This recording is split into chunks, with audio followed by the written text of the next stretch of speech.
Yan guys, good afternoon. Susundin ko ngayon ang aking anak.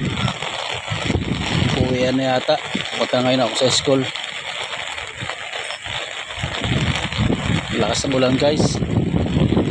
Kaya kailangan sinduin.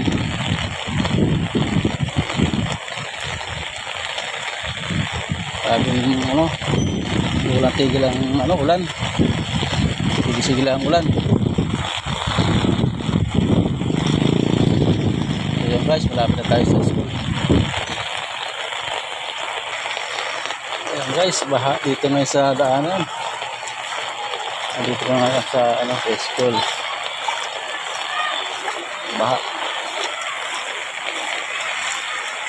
Ayan nga guys, nasundo ko ng aking anak. Pauwi na kami sa bahay. Ayun siya oh. Ano lang kami guys, malapit lang kami sa school kaya bali naglalakad na lang kami.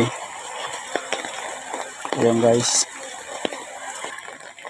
Ayan guys, walang tigil ang ulan kaya medyo matubig ang daanan. Mabasa bibi ha, tandahan ka lang.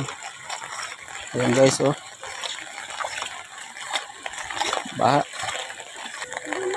Ayan guys, malapit kami sa bahay. Okay guys, bye bye.